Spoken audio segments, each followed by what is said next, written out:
Good evening, everyone. This is the City of Desert Hot Springs, and this is our City Council meeting, but our City Council meeting doesn't start till 6. We like to have presentations before our City Council meeting, and I know all of you are not here to listen to us talk business, but we're really happy you're here tonight, and we've got a lot to talk about. So with that said, I'm going to give it over to our Police Chief, Chief Shaw.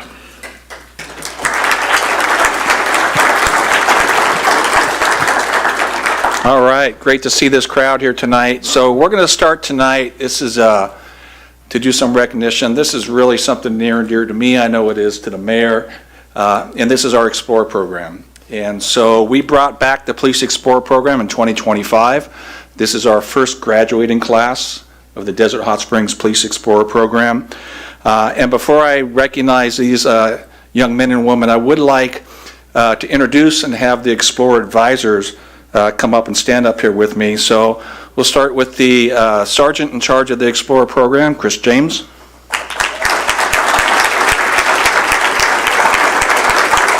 We got advisors, Detective George Bailey.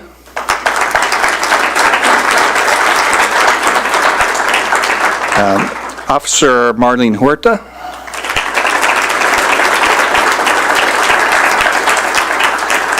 Corporal Gus Ramirez. Dispatcher Annabelle Terrazas.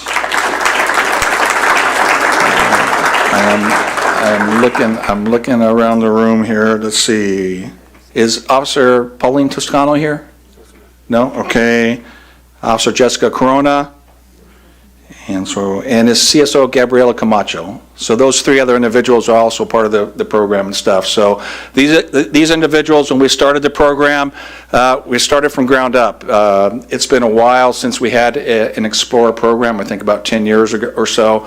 So it was a lot of redoing our policy, the Explorer manual, putting together a 6-week training program for these young men and women. And then planning out, hey, what they're gonna do as an Explorer. So a little background on the Explorers. If you're not familiar with them, it's an opportunity. It's designed to introduce local youth to all aspects of law enforcement. So when they went through the Police Explorer program, they learned about things such as patrol operations, crowd and traffic control, our dispatch center, record center, radio operations, defensive tactics, community policing, and they even have them do some physical fitness. They spent 6 weeks on their weekend, coming in the morning at 7 o'clock in the morning, I think it was, spending all day with us and learning these. So these young men and women should really be commended for their efforts and their civic mindedness, that at this young age they're involved. They have an interest at least in law enforcement or some aspect of law enforcement, and our hope is that they continue with that interest and maybe someday find a career path in law enforcement, whether it's as an officer or dispatcher or some of our professional staff that worked very hard behind the scenes. So with that, I'm going to have them come up. So our first recognition goes to Emily Aguirre.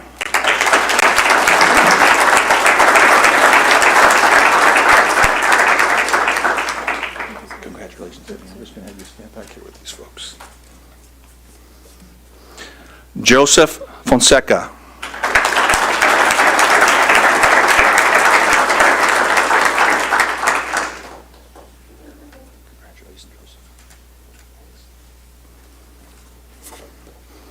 Alexa Garcia.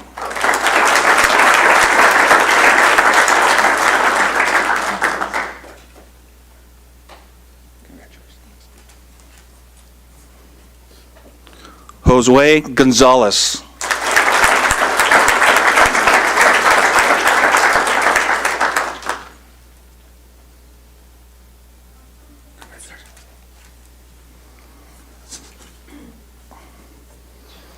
Sienna Klassen.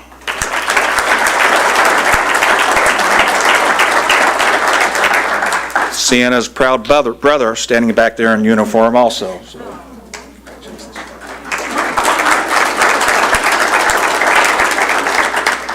Clarissa Lerma.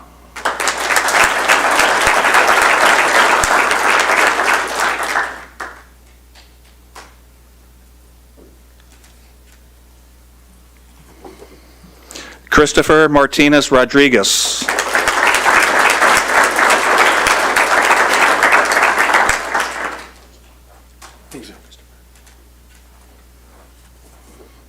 Vladimir Perez.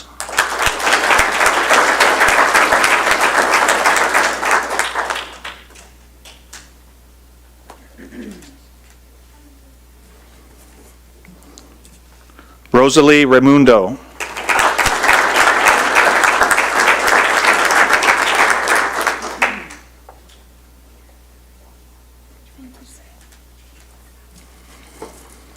And Leslie Tapia.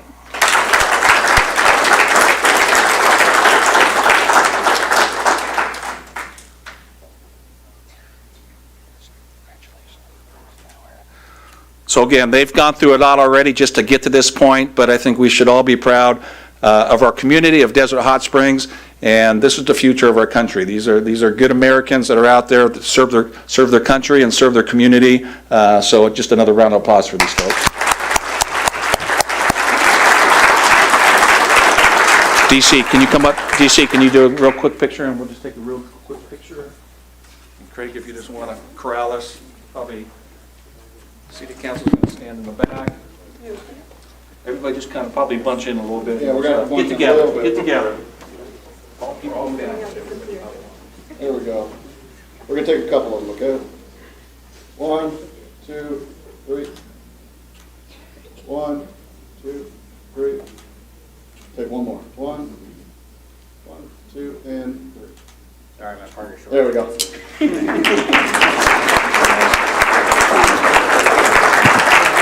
All right, and for the family, if you guys want to wait till after all the presentations, then we'll be able to do some individual photos and stuff. But we want to keep going. So thank you, guys. You can have a seat back there.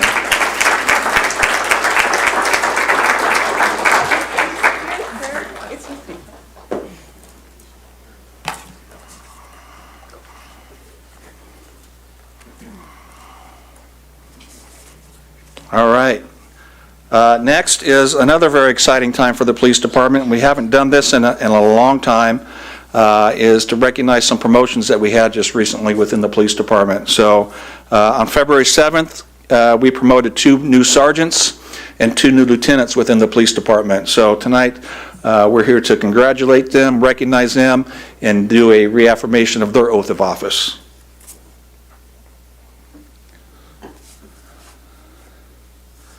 So we are going to start with Sergeant Chris James.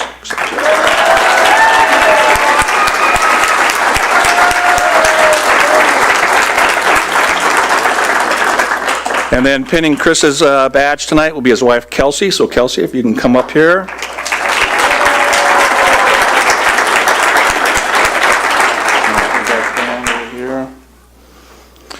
All right, Sergeant Chris James. Chris began his law enforcement career in December 2017 after spending 14 years as a public safety dispatcher. Chris has distinguished himself through a strong work ethic, sound judgment, and a calm, methodical approach to problem solving. As a patrol officer, Chris was a field training officer, officer in charge, and served on the major accident investigations team. Chris's work ethic has continually demonstrated his belief that leadership begins with accountability, consistency, and example. Chris's investigative aptitude and discipline ultimately led to his assignment as a detective, where he has worked for the last 3 years, handling major cases including violent crimes, crimes against children, and homicides. Chris has worked closely with law enforcement throughout Riverside County and has developed close community relationships, which have all attributed to his success as a detective. Over the course of 8 years, Chris James has developed a reputation as a dependable investigator, a thoughtful leader, and a steady presence during high-stress events. His career progression reflects both earned trust and a sustained commitment to professional growth. Chris's promotion to sergeant represents not only personal achievement, but also a continued dedication to leading with integrity, mentoring others, and serving both his department and the community at the highest standards. Congratulations, Chris.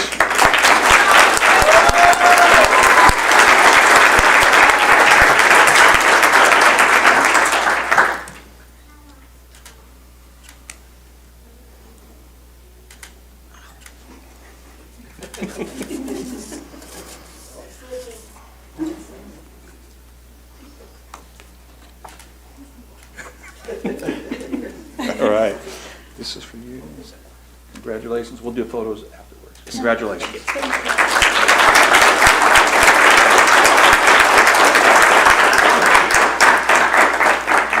All right, next up is Sergeant Gregory Elias.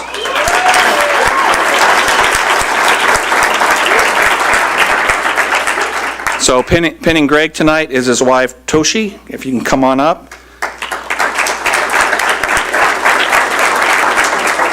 And then we're going to do a shout out to Greg. He's got his children, Tyler. Tyler, raise your hand, Tyler. All right. And Samantha. All right. And then Greg's parents, Ray and Nancy, are in the audience tonight too with us, so welcome. All right, Greg Elias is a dedicated and accomplished law enforcement professional that has been with the Desert Hot Springs Police Department since June 2015.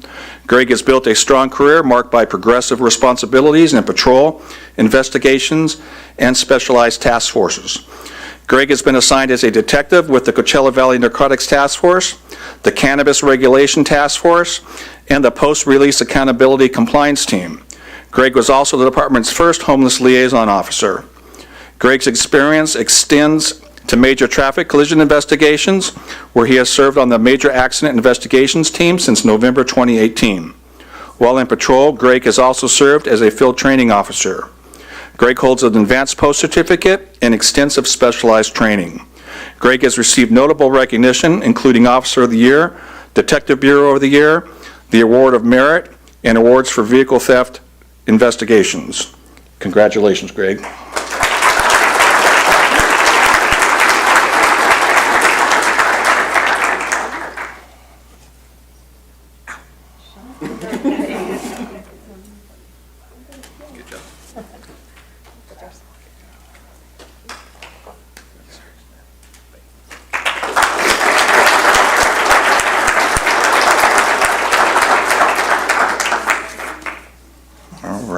Next up, Lieutenant Corey Carranza.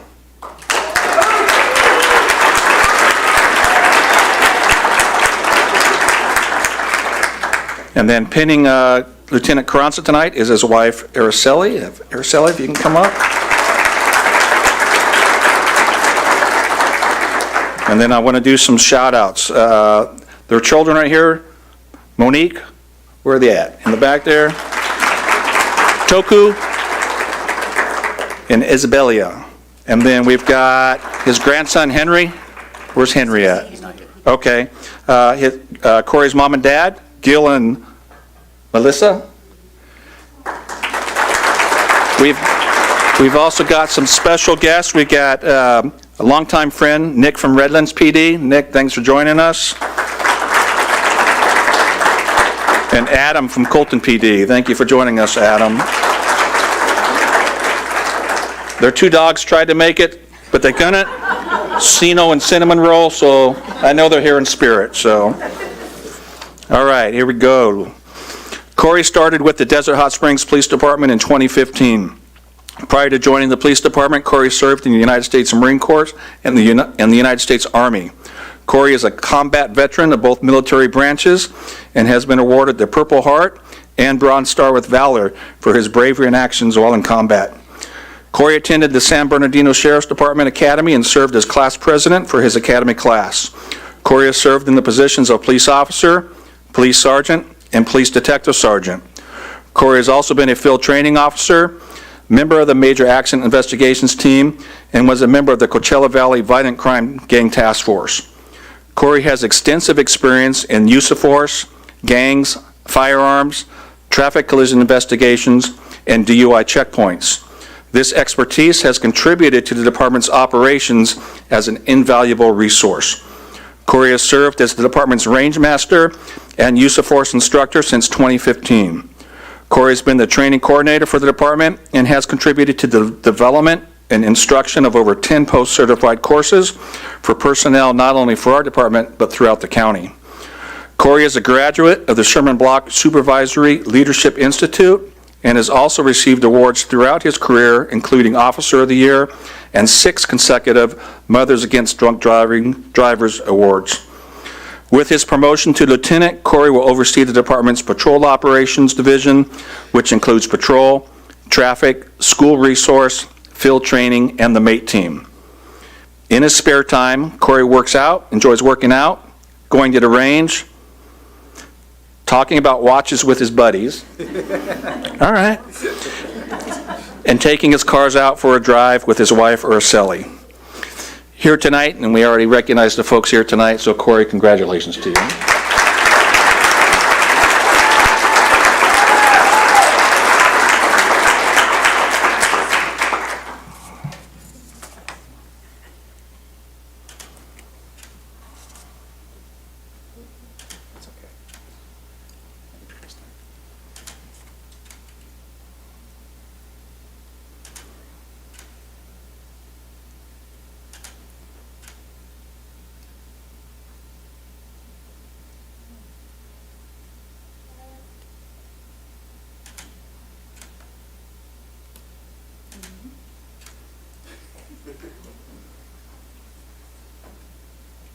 It's not as easy as it looks. I tell you. All right. Fantastic.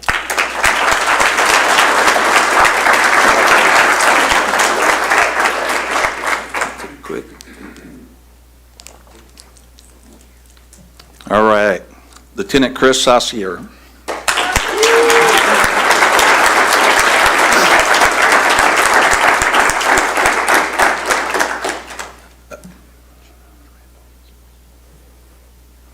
Was it?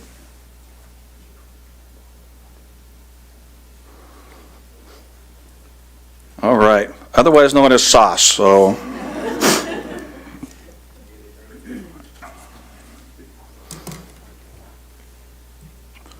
All right.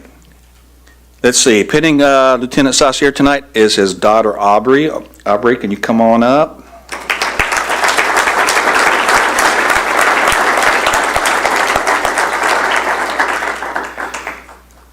And here in the audience tonight is also his wife, Alicia, sorry. Where are you at? And then Haley, his daughter. Is Haley here? All right, there she is. And then I should have mentioned this gentleman earlier, and I apologize, but Chief Randolph from Fontana School Police Department. So welcome, sir. Appreciate you being here. All right, Lieutenant Christopher Saucier. So Chris is a California native, originally from San Diego, which is why I like him. He moved to the East Coast and started his law enforcement career in 1999 in the Commonwealth of Massachusetts. Chris worked as a police officer for a municipal police department as well as a college police department before returning to Southern California and joining the Desert Hot Springs Police Department in 2014. Throughout his career, Chris has worked a variety of assignments, including community policing, bicycle patrol unit, field training officer, detective, and is a traffic collision reconstruction investigator on the Major Accident Investigation Team. Chris has also worked task force assignments with the Riverside County Child Exploitation Team and the FBI Joint Terrorism Task Force. As a detective, Chris focused on major case investigations involving homicides and crimes against children. In 2017, Chris was promoted to sergeant. As a sergeant, Chris has supervised patrol, the detective bureau, the drone unit, and the mate team. With his promotion to lieutenant, Chris will oversee the department's Special Operations Division, which includes the detective bureau, drone team, community response team, and task force officers. During his time at the Desert Hot Springs Police Department, Chris has received several awards and commendations, including the Medal of Valor, Life-Saving Awards, the Award of Merit, Officer of the Year, Detective Team of the Year, and several CHP awards for the recovery of stolen vehicles. Lieutenant Saucier is looking forward to this new role and continuing to learn all aspects of law enforcement leadership. In his time off, Lieutenant Saucier enjoys quiet relaxation with his family. I've never known him to be quiet, but maybe at home. Maybe at home. Congratulations, Chris. Okay, Aubrey, come on over here.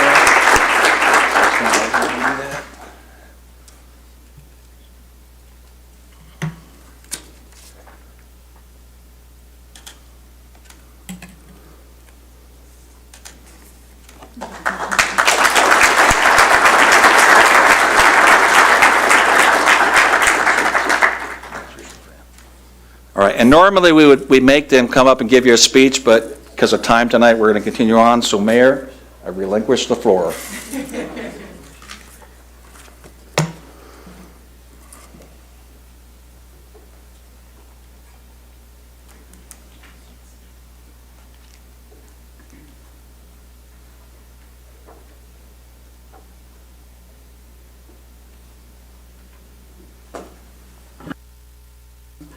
All right, I know everybody's here for the Sunline presentation now. Are you ready? What we're going to do is, Sunline is here to give a presentation, but what we're going to do is I have a proclamation for our engineering department, and I'm going to do that, and then we'll allow you to come up and take pictures, and then we'll, as you funnel out, we'll get to Sunline and have their presentation, so you don't have to sit through all that tonight. But I love football, and you forget about the kickers sometime, right? But the kicker is very important. It's the one that kicks the field goal at the end of the game or punts the ball to the 5-yard line. And so a friend of mine started a fantasy football league, and it was called Don't Forget the Punters, or Don't Forget the Kickers. So when it comes to engineers and city staff, sometimes they're the forgotten ones because they're behind the scenes and you don't really need them until you need them, right? So I'm going to invite up our engineering staff today. Our Deputy City Manager, Daniel Porras, is going to accept this proclamation. I'd like the rest of our staff that works in the engineering department to come on up.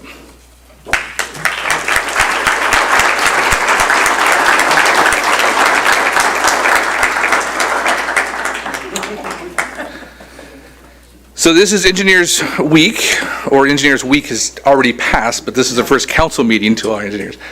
All the staff, you're all important. I know, but if it wasn't for you, they would never get their job done. So this is a proclamation. Whereas engineers use their scientific and technical knowledge and skills in creative and innovative ways to fulfill society's needs. And whereas engineers face the major technical challenges of our time, from rebuilding towns devastated by natural disaster, cleaning up the environment, and assuring assuring safe, clean, and efficient sources of energy, to designing information systems that will speed our country into the future. And whereas engineers are encouraging our youth math and science students to realize the practical powers of their knowledge, and whereas we will look more than ever to engineers and their knowledge and skills to meet the challenges of the 21st century. Now, therefore, I, Scott Mattis, Mayor of the City of Desert Hot Springs, do hereby proclaimed February 22nd through February 28th as Engineers Week. And on behalf of the City Council and our city staff and all these people here for you, happy Engineers Week.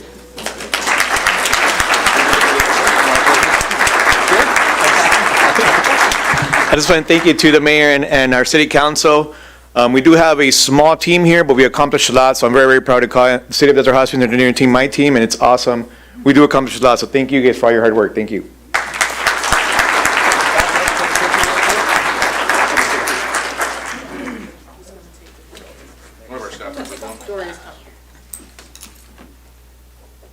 Site is on a very important call, so I'm not going to be as good as her. Do the shuffle. Okay, you move. I'm just joking. Okay. Thank you. All right, we're going to take a break till 6 o'clock. If you want to take pictures, we're going to come back at 6 o'clock for the Sunline Transit presentation. So if you're really bored and want to hang out, you can at 6. Before you go, Yes. we forgot to do the oath, so I need the sergeants and lieutenants. Psych, you don't get the position. We can make this official. That's my bad.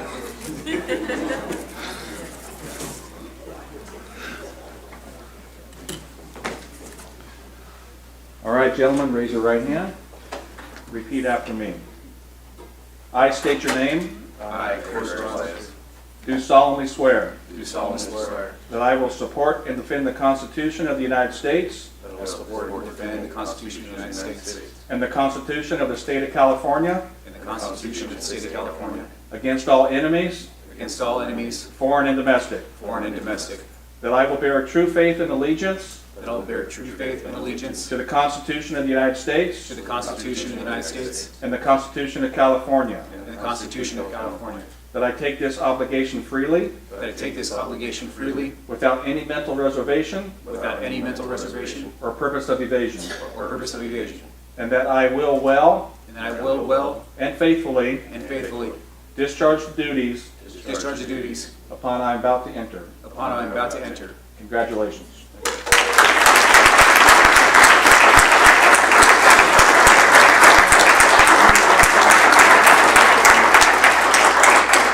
Mayor, Council, can we do a quick photo with you guys up here and then get you guys out of here?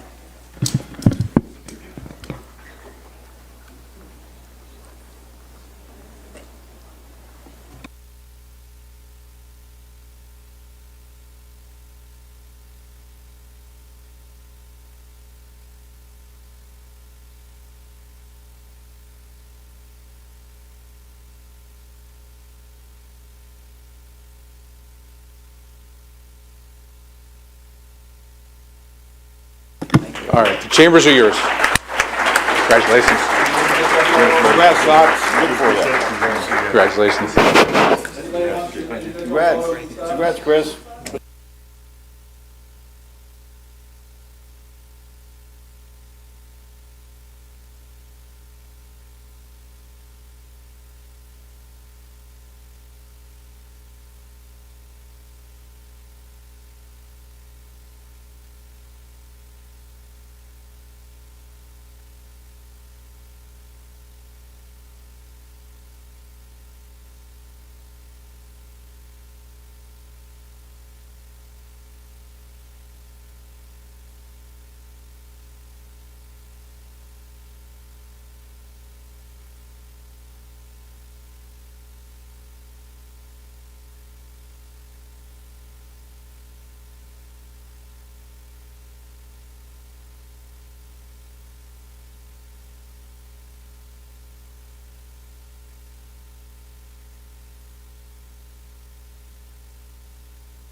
If I could get the city council and city staff back.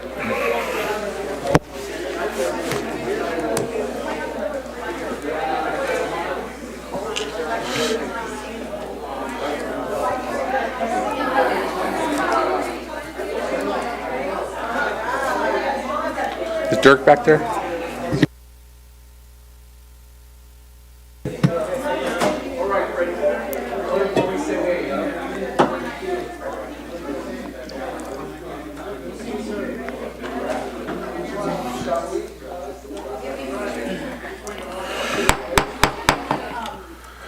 All right, we're gonna get back to our presentations. Looks like most everybody's off the dais here for presentations. Gerald, can you fix the microphone there? And, well, I'm sorry, everybody left the room. We really thought they were here for you, but Daniel was pumping you up the whole time. All right, I'm going to give you the mic for your presentation. Thank you, Mayor Mattis and Mayor Pro Tem Voss. And I want to acknowledge our Sunline board member, Director Pitts, and council members. Thank you for having me today. I appreciate the time. I'm here because I want to talk about an initiative that Sunline is doing right now called Sunline Rides Reimagined. And in a nutshell, basically, it's a process that allows us to reimagine our transit system, rethink how it's designed with help from the public. And so, but before I talk about that specifically, I wanted to just give you an overview of Sunline. You probably all know Sunline already, but if there's anyone tuning in who needs more information, I thought it might be helpful to say a few things. But Sunline Transit Agency is the public transit provider for the Coachella Valley. And we've been your public transit provider for over 49 years. Next year, we celebrate our 50th anniversary, and we're very excited about that. We're a joint powers authority. We're made up of the 9 cities in the Coachella Valley, including Desert Hot Springs, as well as the unincorporated areas of Riverside County, all of which are represented by Supervisor Perez. Our service area is over 1,100 square miles. So it goes from the Salton Sea in the east, North Shore Mecca, Thermal, all the way out to San Bernardino to the west, actually. We run, so going as far as going out to San Bernardino, we do operate a commuter route that connects with Metrolink in downtown San Bernardino, which then would allow folks to connect to the greater Los Angeles area and our other partners like Riverside Transit Agency and Omnitrans. But more importantly, our Route 10 takes our students, our college students from the Coachella Valley all the way to Cal State San Bernardino. We provide 2 buses every morning to take kids to school, and each bus is full. I had my staff check the ridership today. We carry between 70 and 100 people going east or going west in the morning to school. And so we play a critical role in helping folks get to school. In addition to our commuter route, we of course operate our local fixed route. So that's the big buses, the 40-foot buses that say Sunbus on the side. We carry about 2.7 to 2.8 million riders every year on just that bus system.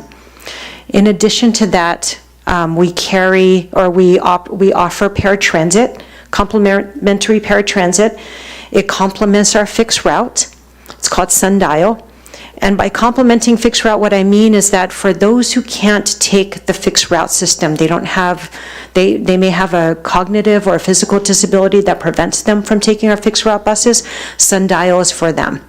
So they can call us and we will go and pick them up where they are and take them exactly to where they need to be. In addition to that, we operate Sun Ride, which is our version of microtransit, sort of our version of Uber and Lyft. So you can use an app or you can call a phone number and you can book a ride for $3 and it'll take you anywhere within the geofence. And here in Desert Hot Springs, we also provide Sun Ride, and it's actually a pretty well utilized system here as well. There are places in the valley that do not have any of those services.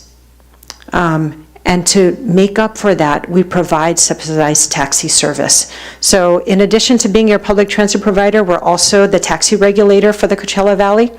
And we partner with our taxis to provide a subsidized taxi voucher program.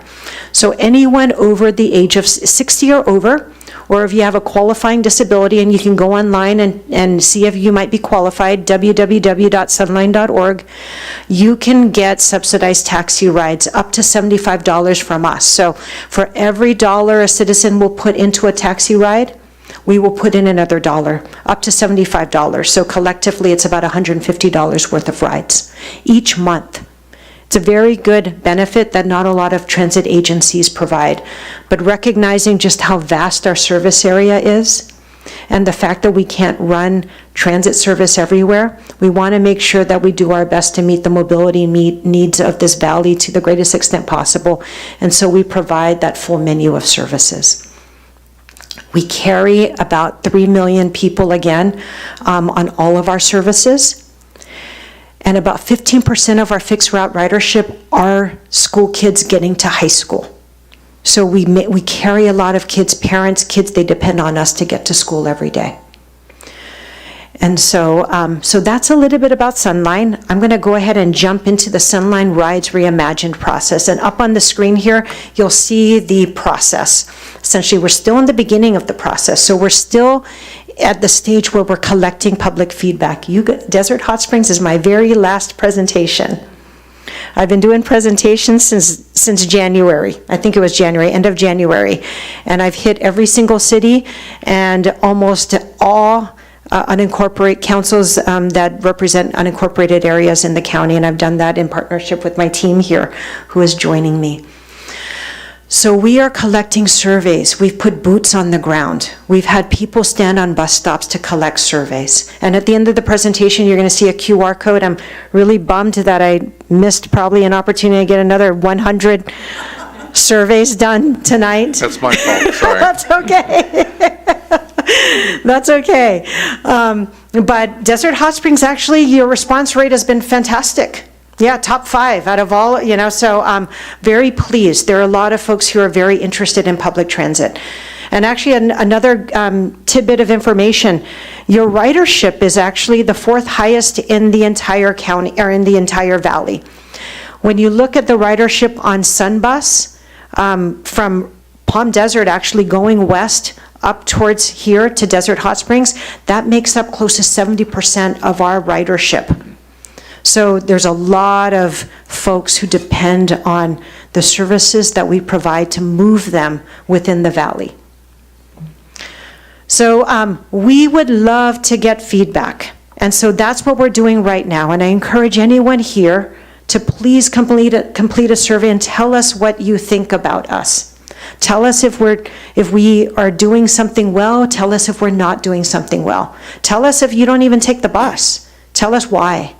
Tell us if you don't feel safe, if you feel like we need to put more shade structures out, more seating. Those are the things that we want to know as we go through the survey process. It will really help us design a better system for the community. So once we close the survey process, and we're going to do that about a week after today's meeting, so we want to give everyone more time to go online or complete a paper survey. And we actually put some paper surveys in the back in case there's anyone here that wants to take a survey, and there's instructions as to what to do with it on the front of it. We are going to take all that feedback and start looking at alternatives. We're going to look at ways that we can provide service. Do we do it with the bus in some communities? Do we do it with taxis? Do we do it primarily with Sunride? And how should we deploy the service? Should we focus it more in dense areas, or should we provide more lifeline service that goes out into the depths of the valley, so to speak, and serve everyone to some extent? There are trade-offs with each, right? If we concentrate the service in more dense areas, not everyone is going to see the bus. If we spread the buses out, not everyone's going to see the bus that often. But those are the conversations we're going to start having with your staff here. We have stakeholder meetings, and we have other meetings planned with technical staff. And then once we get all of that feedback from technical staff, and we're going to get down to what streets we should be traveling on, where we should make left turns, where we should make right turns, where are all the sidewalks, so that we can put bus shelters. We're going to be looking at that detail between now and about May or June. When we hit May or June, what we're going to do is take all of the work that we've been doing and create service scenarios. And we're going to go back into the community. So that's phase 2 of public engagement, and we're going to share what we came up with. And we're going to ask them if we heard them right when we did our outreach in phase 1. We're going to get all that feedback on the service scenario. So basically, we're going to present 2 maps to the public in May or June. And then we're going to go to the Sunline board, and we're going to ask the Sunline board to give us their preference on which service scenario they want. Or they might say, we don't like any of them. Maybe we want you to mix the 2. So that's the feedback we're going to ask from the Sunline board in June or July.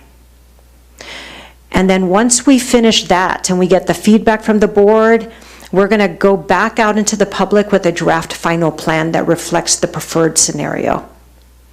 And that preferred scenario will eventually become the final scenario, depending on, and pending any feedback from the public that requires any changes to that scenario.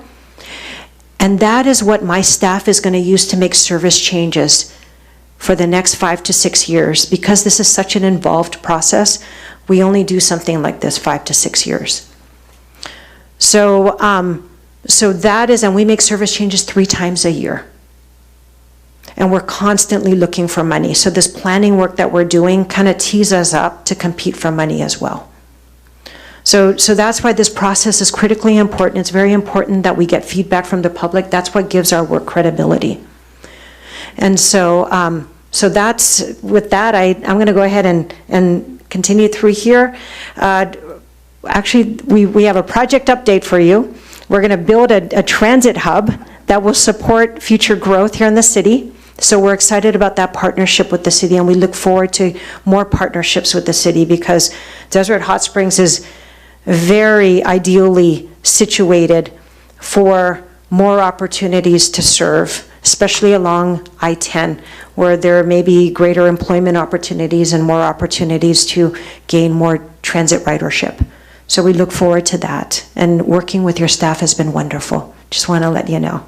They're some of my favorites. And so with that, I want to thank you for your time. Mayor Mattis and council members, thank you very much. The QR code is up here. I encourage whoever's here left to point your phones up there and take our survey. It's in English and Spanish, and again, there's printed surveys in the back in English and Spanish. But thank you very much, and I'm happy to answer any questions. All right, I'll open up to questions. Mr. Pitts, do you have any comments before we get to questions? They took it off the screen, and these guys were trying to do the survey, Gerald. Just joking. Go ahead. Yeah, I just have some comments. I was going to say thank you, Mona, so much for updating the council this evening. And, as we thoughtfully are shaping and looking to forward-thinking transportation, and as we prepare for an influx of visitors and residents to our beautiful Coachella Valley, and different modes of travel and how we're going to move people efficiently. I also want to say it's an honor to have served with you on Sunline board and to watch this incredible transportation agency grow and thrive under your leadership.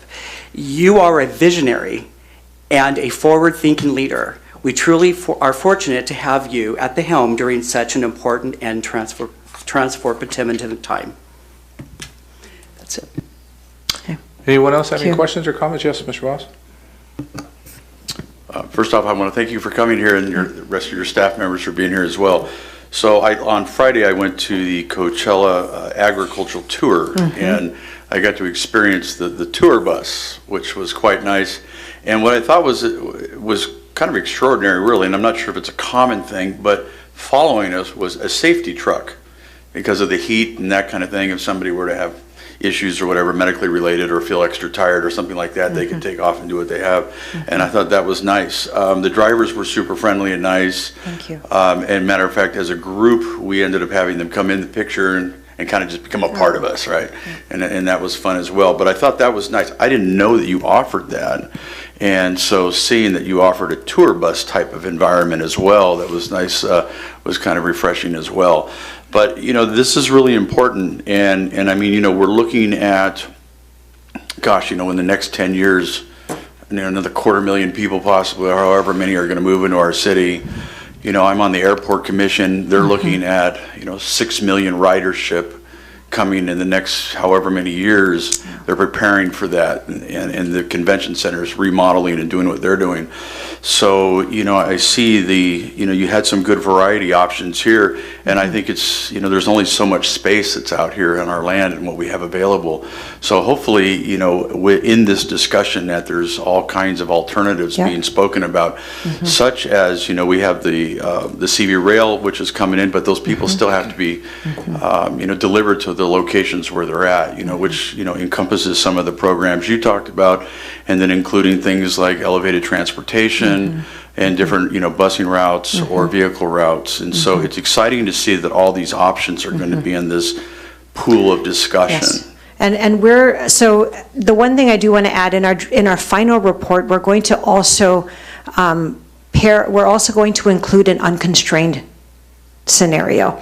So in addition to the preferred scenario from the board, the unconstrained scenario will lay out alternatives and options like the elevated transit system that you referenced, something like that.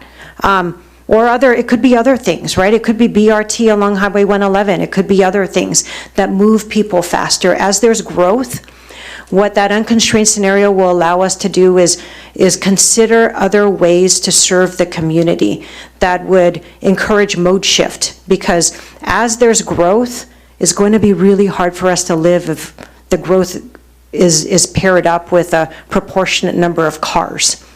So to the extent that, you know, we get to a point and we might want to, you know, at some point we will start asking ourselves, what is that point? What is that threshold when we need to look at, you know, dedicated right-of-way? And what kind of transit might travel along a dedicated right-of-way outside of traffic so that we can move people faster through the valley?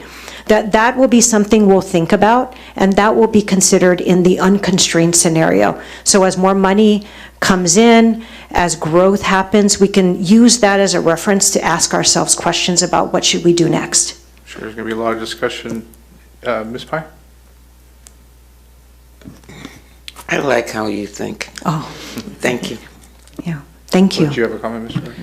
Yeah, just real quick, as a occasional Sunline user, I really do appreciate the service, and having traveled quite a bit and often use public transportation when I travel, I have to say that what we have here in the valley for an area of our size is exemplary, and you guys do a great job. There's always room for improvement, right? And Absolutely. so that was why I was zapping the survey. So I'm going to take a few hours Please. tomorrow and send you some thoughts of mine, but won't go into it now. But at any rate, you do run an exemplary service for a community of our size, and it is easy to use.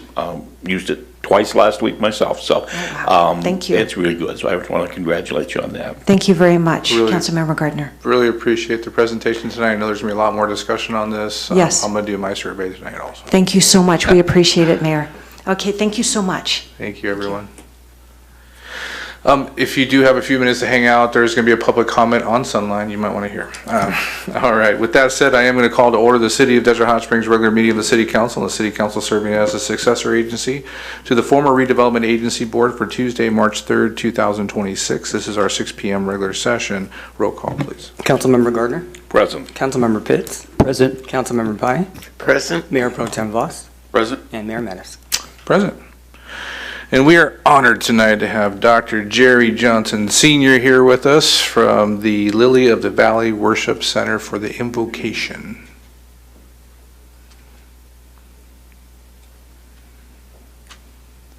I echo what the young lady said from Sunline. I hate I missed 125 people that was here to pray for, okay? Dear Lord Jesus, as we invoke your divine presence in this council meeting, we want to begin by saying thank you for guiding the mayor, the city councilmen and women and staff, through the success of 25 and the beginning of 2026. Thank you for dispatching your guardian angels to cover our first responders, and we are praying for those that are in Iran. Thank you for allowing us to disagree without becoming disagreeable. I pray for this council meeting tonight. Give the council members wisdom and guidance as they deliberate on the items before them. May every decision be righteous in your sight for our benefit and for your glory. As we work together in unity and by your guidance, our aim is to be better servants for the people of our community. In the blessed name of our Lord and Savior Jesus Christ, amen. Amen. Thank you, sir. Bless you. Thank you. Ms. Pye, would you lead us in the Pledge of Allegiance?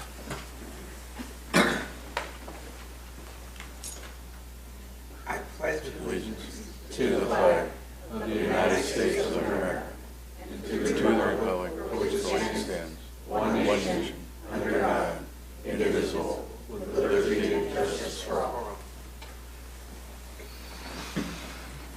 Madam City Attorney, we did not have closed session tonight, so I don't need to call on you, do I? The approval of the agenda is the two items that we have on the agenda. There are items on the consent calendar. Does anybody want to pull any consent calendar items? Hearing none, is there a motion to approve the consent calendar and the items on the agenda? Please vote. Is there any comments on the consent calendar? See none, please vote.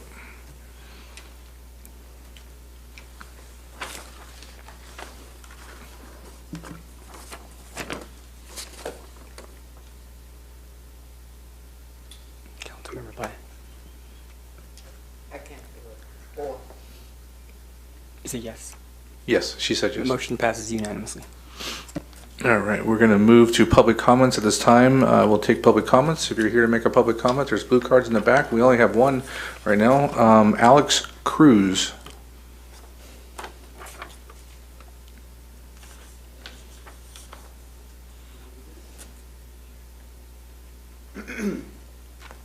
Before I start my speech, can I hand out some material? You can give to the city clerk and he'll hand them out. Thank you. Just a moment.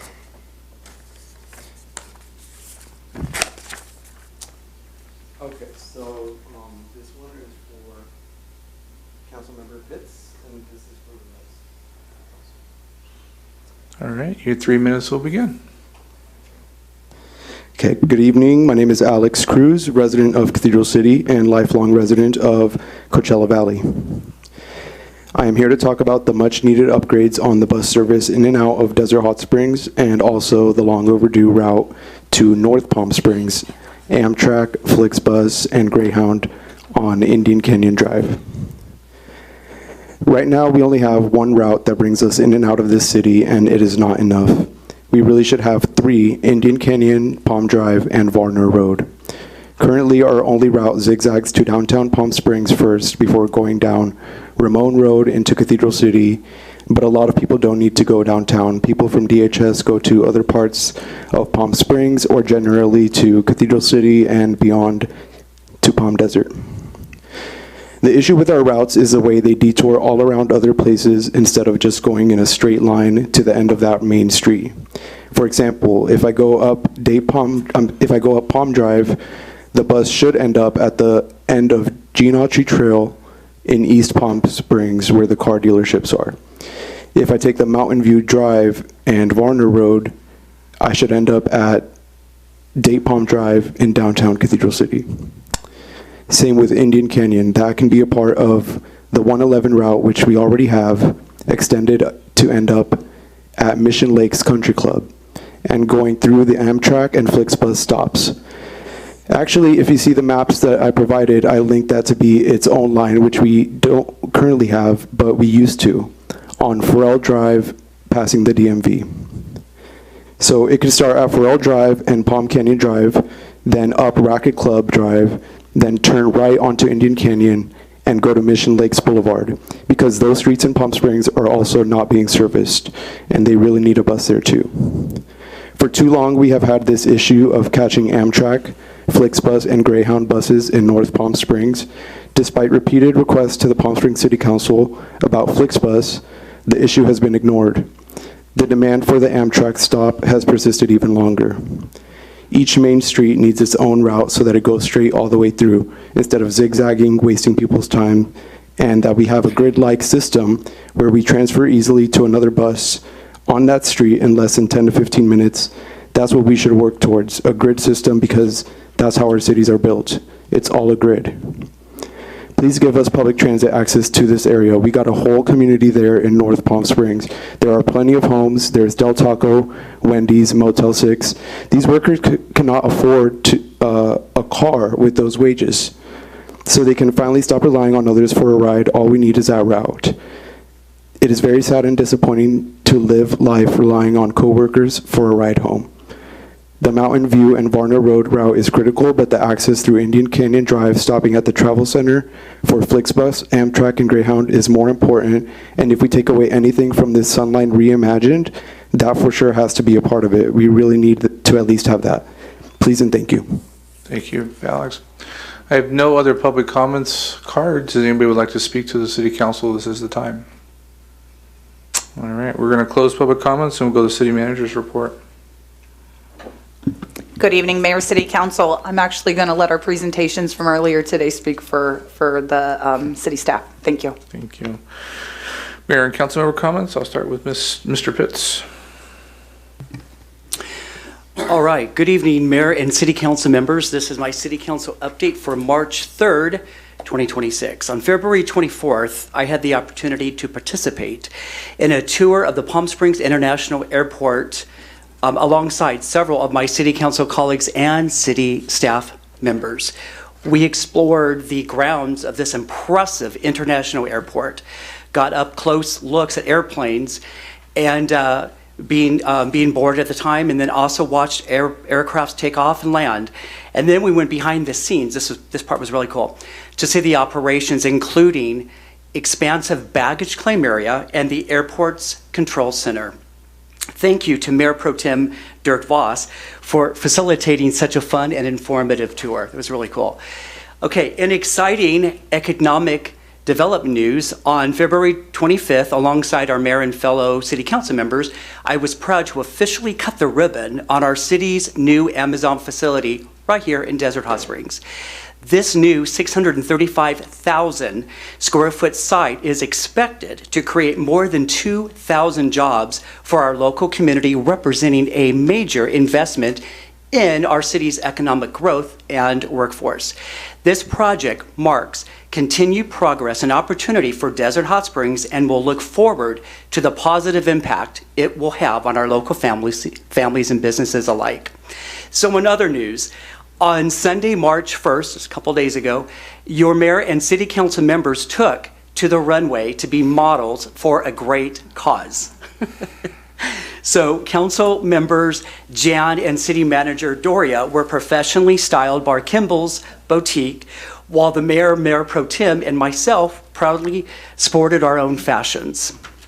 This was part of the annual Desert Hot Springs Women's Club Fashion Show and fundraiser, hosted by special guest and local TV personality, Patrick Evans. It was a wonderful and well-attended event, and proceeds, this is the most important part, and proceeds from the evening will fund scholarships for Desert Hot Springs High School seniors.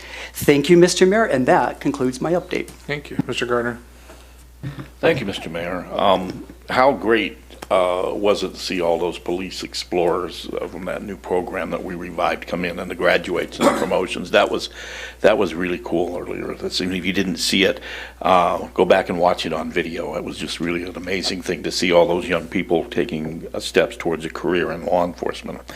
Along with the rest of the council, and thanks to Mayor Pro Tem Voss, we toured the Palm Springs International Airport, and a nice behind-the-scenes look at how things work there. Also had a chance, as we said, to tour the Amazon warehouse, part of the ribbon cutting. It's a great addition to our employment and tax base for the city, and we look forward to a long-lasting and good relationship with folks at Amazon. Councilmember Pai and I attended the DAP Health Chase Awards dinner. We were fortunate to have DAP operating 3 facilities here in our city: the urgent care on Acoma, the Women's and Children's Clinic on Palm, and the dental clinic at the Health and Wellness Center. We'd love to see DAP expand more into the city, and hopefully we'll have a nice relationship with them in the future as well. And lastly, I guess appropriate because it's Engineers Week, the Hacienda Improvement Project Phase 1 is starting to wrap up. There's still a lot of work to be done towards on the west end there a little bit. This should be done by the end of the month. But I wanted to thank the team and the Public Works Department for installing a new 4-way stop sign at Cactus and Hacienda. That's something that that community in my district has been really asking for a number of years, and we've always been hesitant to do it with traffic studies, but this turned out to be the perfect opportunity to put that stop sign in, and it's great to see that. So residents, you also need to be mindful of that new sign. If you're not used to it, don't go blowing through it. I'm sure the chief will have people sitting out there to watch, but that's going to be a great stop sign to get people across Hacienda at Cactus right there at the park. So we're glad to see that. So thanks to Public Works staff. That's all I've got. Mr. Voss. Sir, appreciate it. Thank you. So on the 18th, I participated in Mission Springs Water District's blood donation drive. They do that about every 2 months, and Ms. Scott with the Water District there makes sure to schedule me. So last year I donated 4 times over there, and I'm already probably on her list to call for the next one. But they do that every couple of months, and they have the live stream group come out there, and it's usually like from 8 a.m. to noon, and they have the whole setup down there, so it's kind of nice that they do that. On the 18th as well, attended the Desert Regional Grand Opening for the Cardiology Center and presented a certificate of recognition on behalf of our city there. So that was exciting to see. And being a person who's had a heart attack in 2023, it was actually kind of nice to see some of the people in the cardiology place who were there that helped me after, and then also to be there and to kind of give the certificate of recognition. So there was a little tie-in with that as well. Not one that I would encourage, but it was also one that was nice to be there. The same thing that day on the 18th. This is a really busy day. Attended the Hispanic Chamber of Commerce Government Relations Mixer, which was nice. They had a couple different guest speakers of local businesses and just kind of what they're doing for the Hispanic community and some of the grant funding and health outreach things they did. And one of those health outreach occurred this last weekend. That was in Indio at the Polo Fairgrounds. And in talking with their president, they had over 2,100 people show up there where they could get dental work and free eyeglasses and these things. And interesting enough, Desert Hot Springs had almost 400 people show up there. And so, because they've been sending the information out and posting it and doing what was there. So that was really good for as well. On the 24th, we had the airport tour. I was excited about it because obviously I'm on the airport commission, so it was great to see fellow council members and staff show up there. And the feedback we got from the staff over there is they really enjoyed actually putting a face to the email and to interacting in that way and doing that. The executive director he didn't give me the approval yet, but I'm working on it. I suggested that we get yoga mats and we go ride the the baggage terminal thing. And later that day, interesting enough, they had a Greater Coachella Valley Chamber had a mixer at the airport. I was kind of hoping after a couple beers he might approve it, but it didn't work quite yet, but we'll see what we can do with that. I thought that would be fun, but it was good. And what I really took out of it as well, which was very interesting, is that we are the first city in the Coachella Valley that actually had both council members and staff do a full tour of the back. They've had commissioners do it independently, but they've not had a city come and do this. That they felt was very important, and they've actually asked me to bring this up at the next commission meeting, encouraging the other commissioners it's time to step up and do it, because they really like to see, they want to see us advertise in the airport. They want to see us, talk about the airport. So that was really good. Also on the 25th, attended the Amazon ribbon cutting which was a beautiful building. Unfortunately, I had to leave a little early, but, you know, just from some of the pictures and everything and some of the feedback, and if I'm correct, I think they said something about right around 85% of the employees are Desert Hot Springs employees, is that? Yeah, pretty good amount, so that's exciting. I attended the Desert Valley Builders Association Business Luncheon, and the city manager, La Quinta, gave a presentation on some upcoming projects and like, which on Madam City Manager, at our next meeting, I'll present some of those to you. I thought they were kind of exciting that we can kind of bookmark on some ideas that we've kind of talked about as a group. And then Friday, which I briefly mentioned during the Sunline tour, is the California League of Cities and the City of Coachella sponsored a agricultural tour. And they went to the Riverside, the area of the universities where they do a lot of their research center and stuff like that. And they kind of talked about what they research, how they research different styles of vegetables and fruits that grow better over there, how they research different type of bugs and fertilizers and all these things that work better in the desert. So it was kind of interesting. And then we went to another farm area that was really good. And it's just amazing what we grow in our valley. I don't think most people realize this. I mean, collectively, I think there was probably a mixture of around 25, 26 different fruits and vegetables that we do. Some of them were pretty amazing that you did. And with that, then we had a presentation by CVWD about the canal and where the water comes from.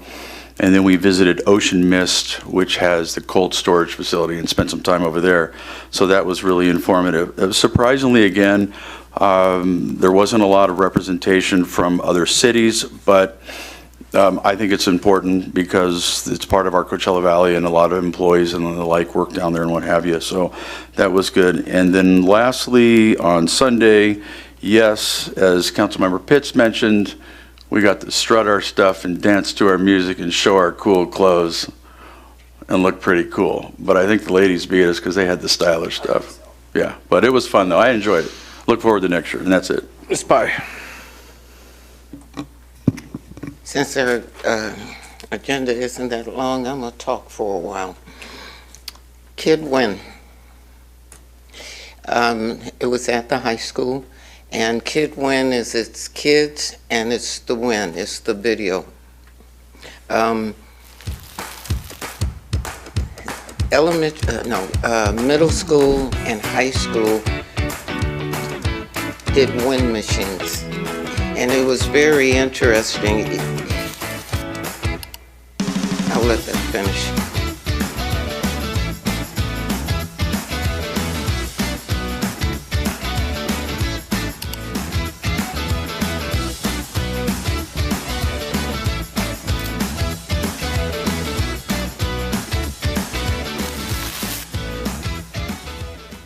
That's how many kids were there. It was middle school and high school students, and I think it was the first time it was at the high school, and there were 6 each judges, and I know nothing about wind turbines, whatever. I can't even pronounce the name. However, there were others that were in the industry. So, one, I just told them I don't know anything about this, but when you have a wind turbine like this, which you've got all of the stuff in the back, you need to turn it this way and explain it to me. And so that's part of what I did, and what the others did, talked about science and what have you. We started at 8:30 and ended at 3, and we gave awards to the various middle schoolers and to the high school, and it was a good thing, and I did learn something. Also, okay, on the 26th. It was the HEART Awards. It was the Coachella Valley Communication Health Survey. And what HEART does, it develops data regarding the whole Coachella Valley.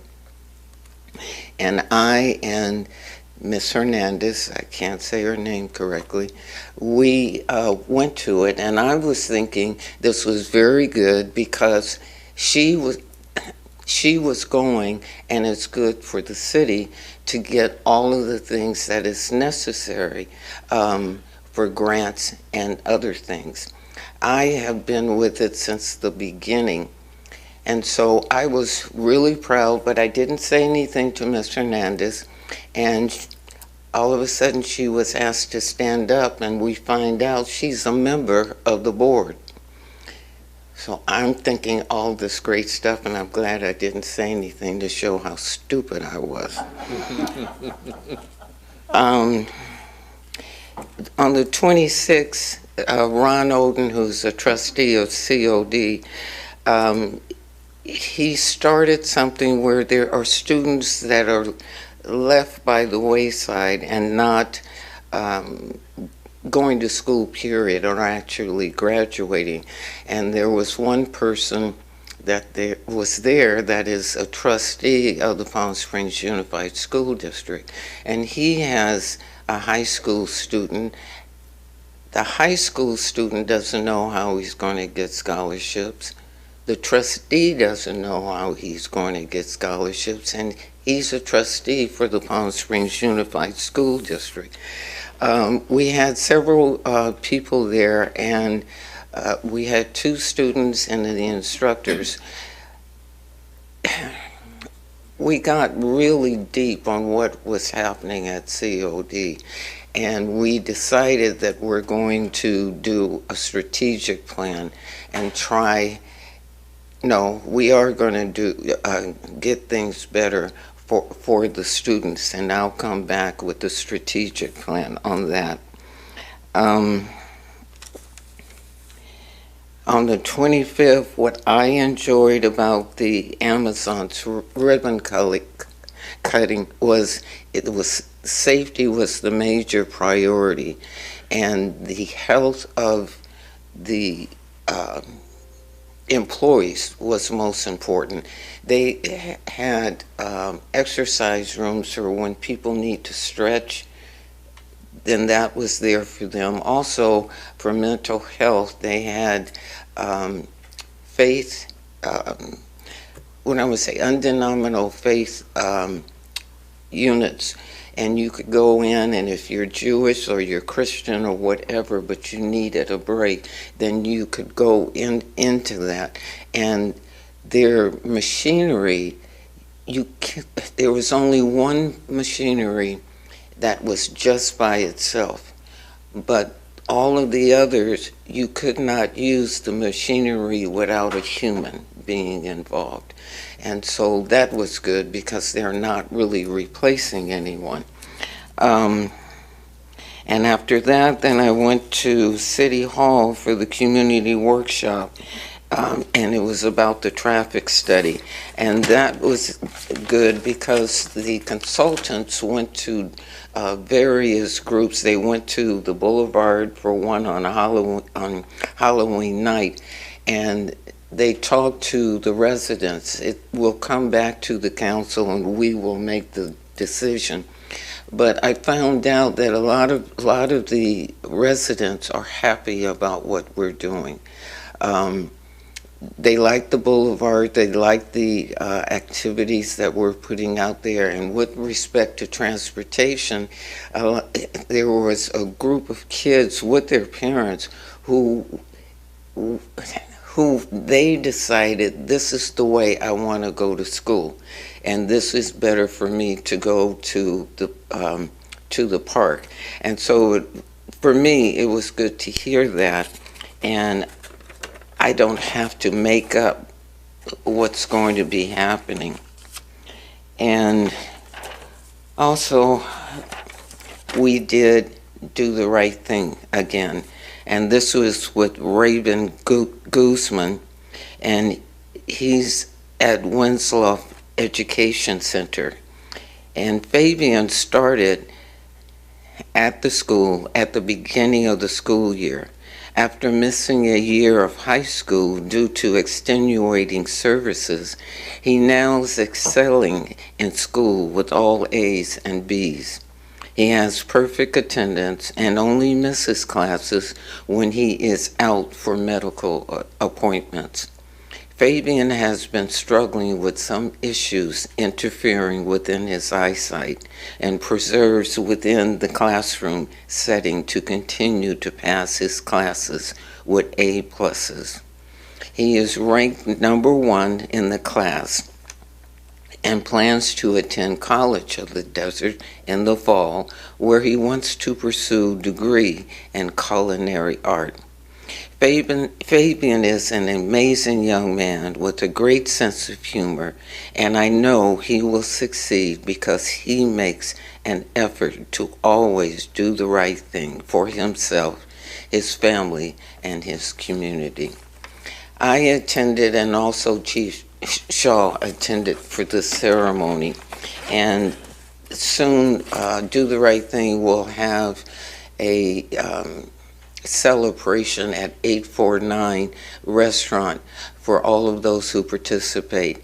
I have been to everyone except one because there were no Desert Hot Springs students there.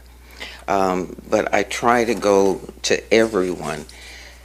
One more thing, Give the Right Thing is happening now, and it's part of the RAP project, and you see here they already have received $490,000, and there's 8 hours and 18 minutes left, and what there's an opportunity drawing, and you give as much as you can, or they also talked about you can just do $10, and there's a list of people.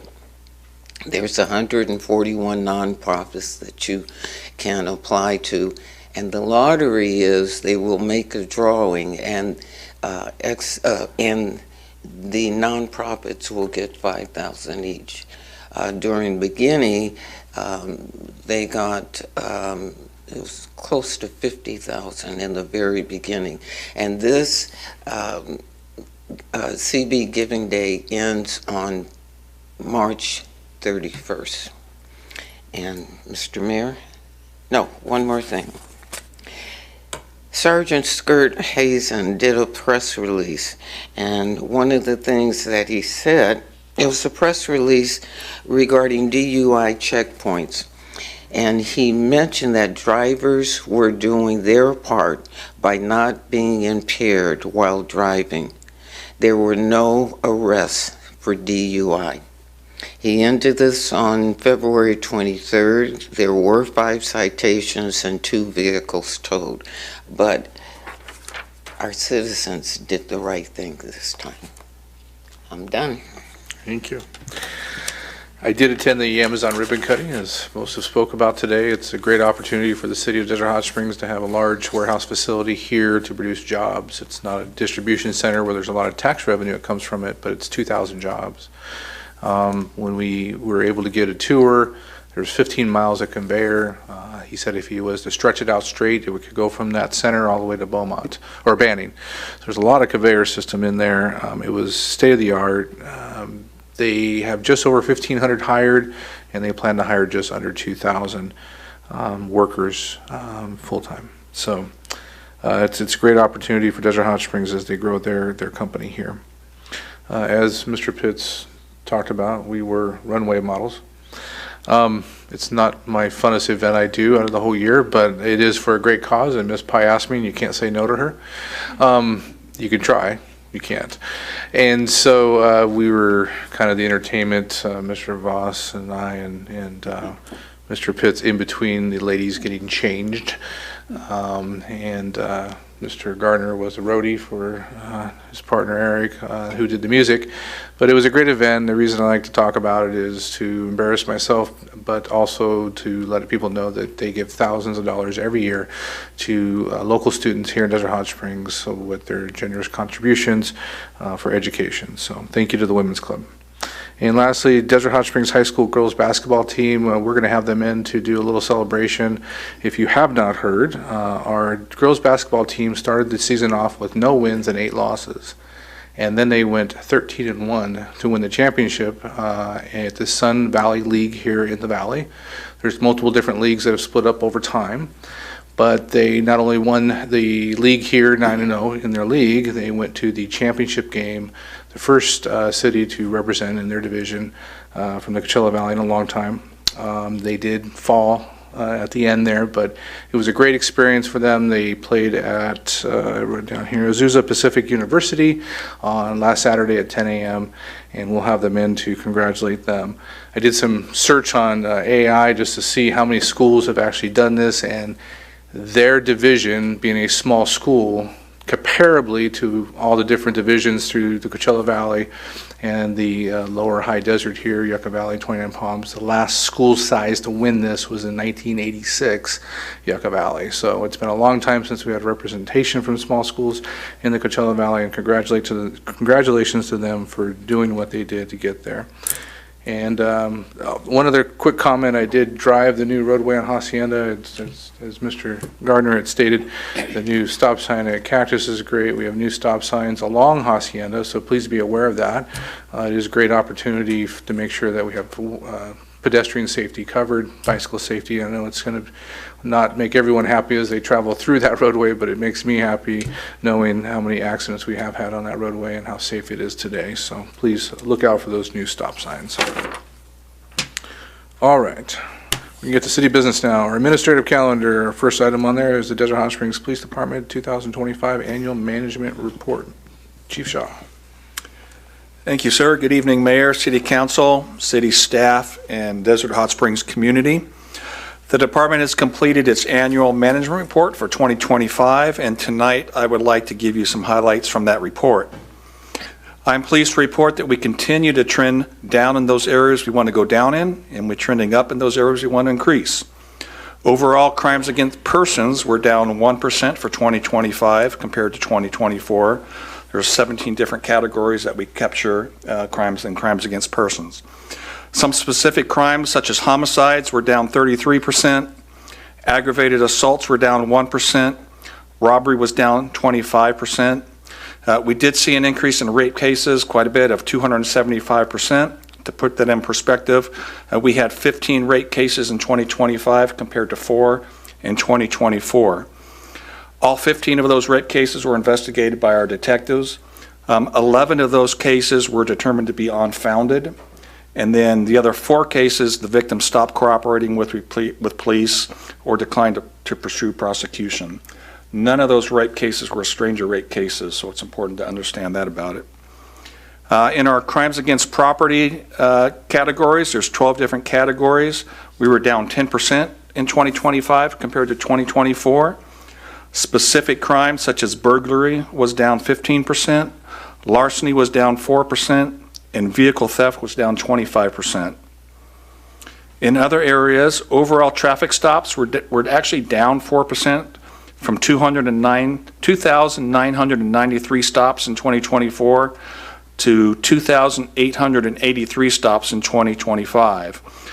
And while all stops were slightly down, officers actually issued 15% more citations in 2025 compared to 2024. There was also an 8% increase in arrests in 2025 compared to 2024. This increase in citations and arrests is a direct reflection of the increased proactive work being done by officers and due to our increased staffing. It's also a direct reflect of the formation and the work done by our CRT team.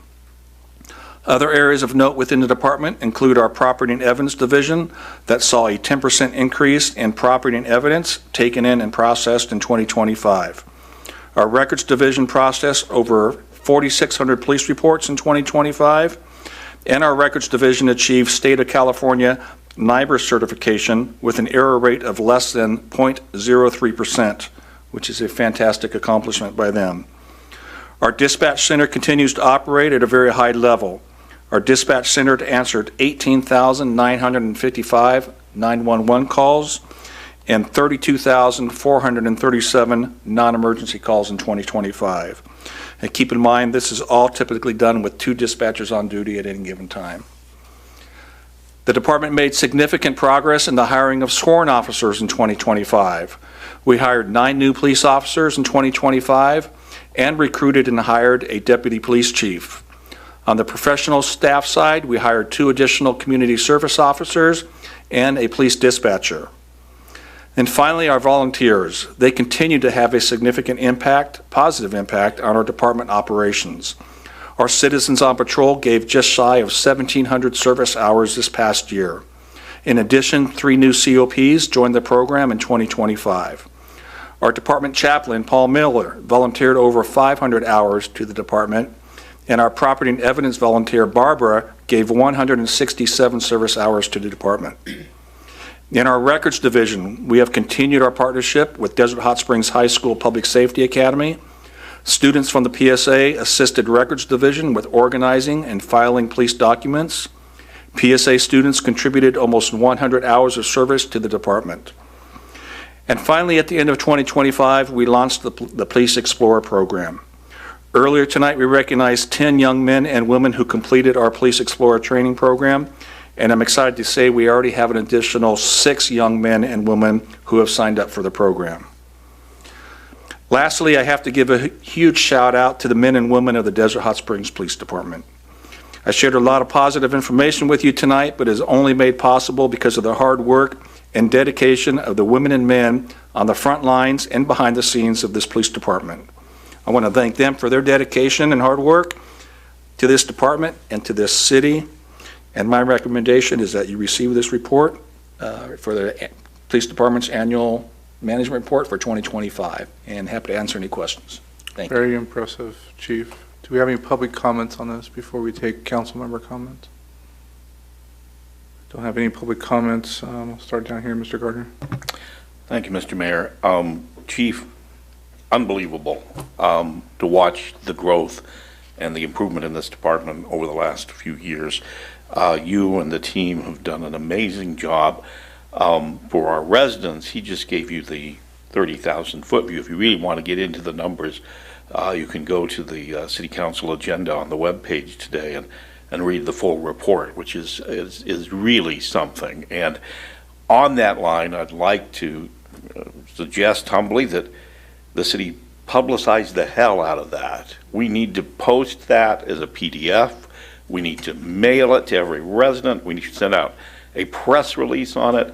We need to crow about it. That is something to be proud of, because we all know that the reputation of this city, as unjust as it is throughout this valley, is that we are a high crime city, and we are not, and we have not been for some time.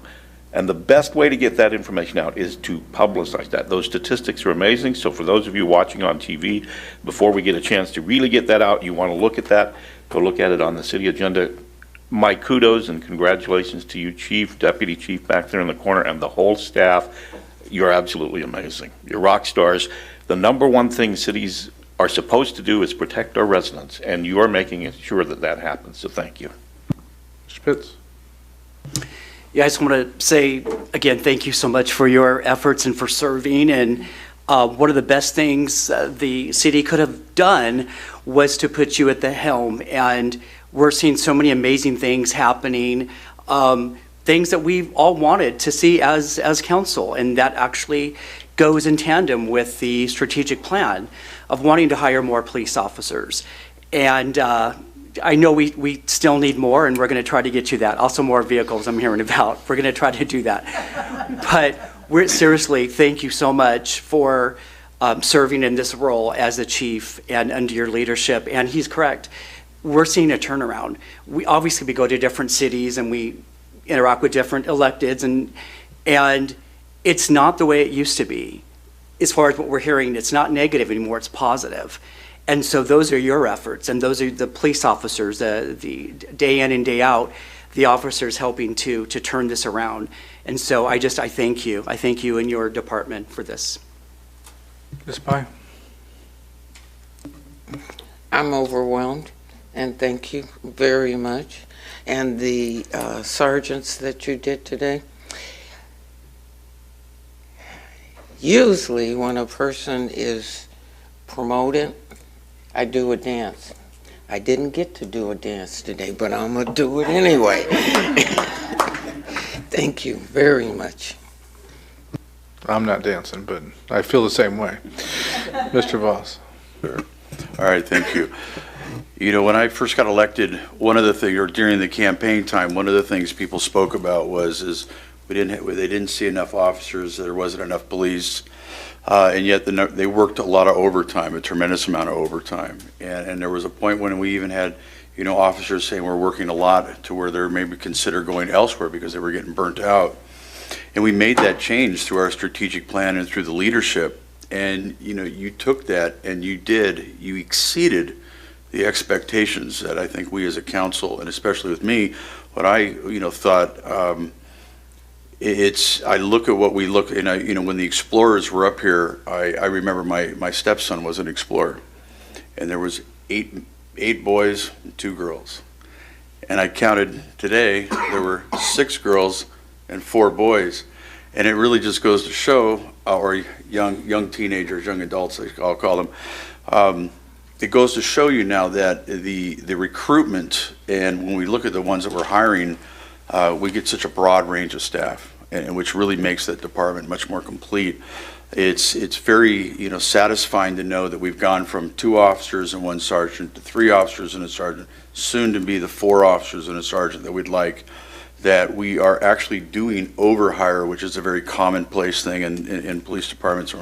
We're doing that. The Explorer program, the 9 new officers we had, and then, you know, the Citizens on Patrol, which having new people, you know, involved in that as well.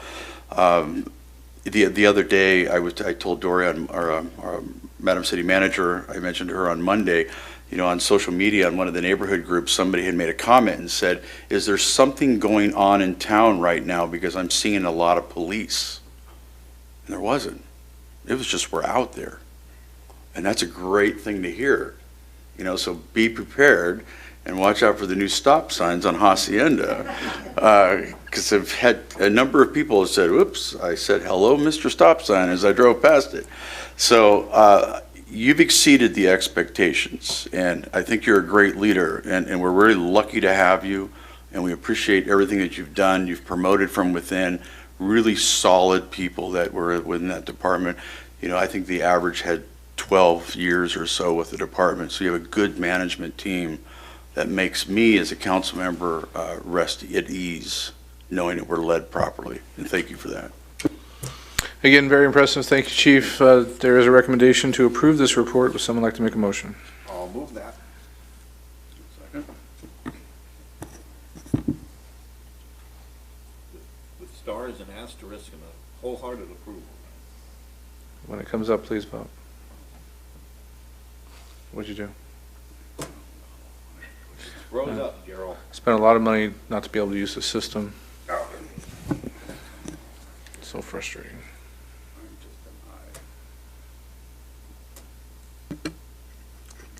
Can you take a roll call, please? Are you aye? Motion passes unanimously. Thank you. Item number 2 is the approval of plans, specifications, and engineering estimates and authorization to advertise for construction bids for the Line C-1 Storm Drain Project, City Project 6003. Mr. Porras. Mr. Mayor, actually, Tim Drenison, our city engineer, will be taking this. Thanks. Good evening, Honorable Mayor, City Council members. This is the approval of plan specification engineer's estimate for the Line C1 storm drain. Continuing with the Engineers Week theme, this is flood mitigation is a very important thing that the engineering staff and the public works staff work on here at the city. To that end, a master drainage plan was created and then projects identified, such as the one we're talking about tonight. It's a joint project that is funded by Riverside County Flood Control and Conservation District. They are paid for the design, construction, and maintenance of the main line of the pipe. The city's obligation is for bidding and administering the construction phase, which is what we're doing tonight.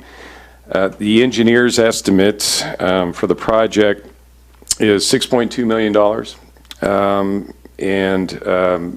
The current co-op agreement with the county, or with Riverside County, is for $3.8 million.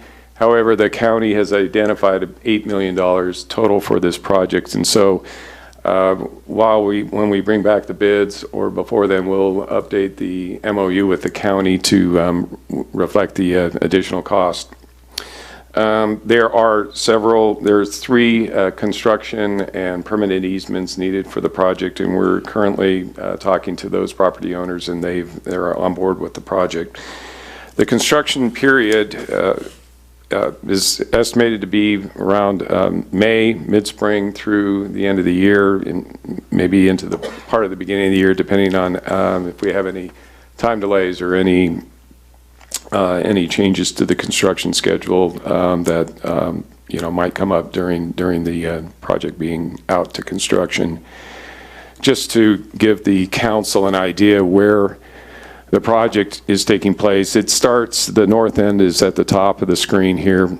Deodora and Redbud Drive are at the top of the screen. That's where the inlet is. Continues down Redbud to Hacienda, then comes down Calle Amapola, and then finally to Panorama Drive, where it actually connects to the existing storm drain outlet structure. The pipe size in the current is mostly 48-inch. This project will increase it to 60-inch, which is actually a significant increase in capacity. We're also upsizing the catch basins along the way, as well as the laterals to actually exceed a 10-year storm. The pipe size itself, though, will at least accommodate a 10-year event. So that's quite a bit. It's probably close to double the capacity that you currently have. I've circled one part of Hacienda here just to show you, if you weren't around during one of the recent rains, this is looking north up the channel where the water breached and came across. One of our public works staff took this photo, so it gives you an idea. This is why we're doing this project. It's about 4,800 linear feet total of storm drain that we're replacing. Already mentioned the 10-year capacity. New pavement on all the alignment that you saw there in blue. And so that's really what the project's about and what it'll entail.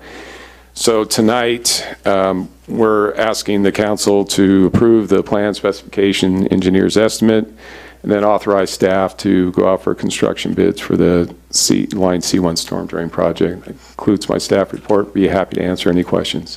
Thank you. Do we have any public comments on this item? See nobody coming forth. Any comments from City Council? There's a recommendation on a motion there with 2 parts. Anyone? So moved. We doing 2 motions or 1? 1 motion. Second. Mr. Voss doesn't have it up on his screen anymore. Take a roll call. There's a motion by Mr. Voss. Councilmember Pitts? Yes. Councilmember Pai? Yes. Mayor Pro Tem Voss? Yes. Councilmember Gardner? Aye. Mayor Mattis? Aye. Motion passes unanimously. All right. We have no items pulled from the consent calendar. Excuse me. Yes, ma'am. I have one more thing I think is very important. The floor is yours, ma'am. Pardon me? The floor is yours. Desert Healthcare District is doing a survey. It's another survey, but it's a very important survey.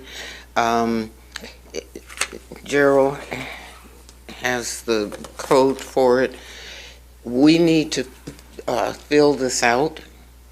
I, for one, don't like having to go to Date Palm to get here or further because I can't use Indian Canyon. We need a real emergency situation here. We need a clinic here. Desert Healthcare District has money now. They're doing a strategic plan. They got it from Desert Regional Medical Center. And if we don't do this survey and tell the healthcare district what we need, We're going to have little kids that fall and can't get to the emergency room. We're going to have older people that fall and can't get to the emergency room because we're not telling them what we need. So please, take this survey and let Desert Hot Springs be loud and clear about what we need. Thank you. Is there any public comments? If anyone that didn't get to speak at the beginning would like to make public comments now. See nobody coming forth. Before we adjourn, just to let you know, the Planning Commission will meet on March 10th. The Public Safety Commission on the 12th, and the City Council is discussing the 17th at this time. Nothing further in front of us. We are adjourned.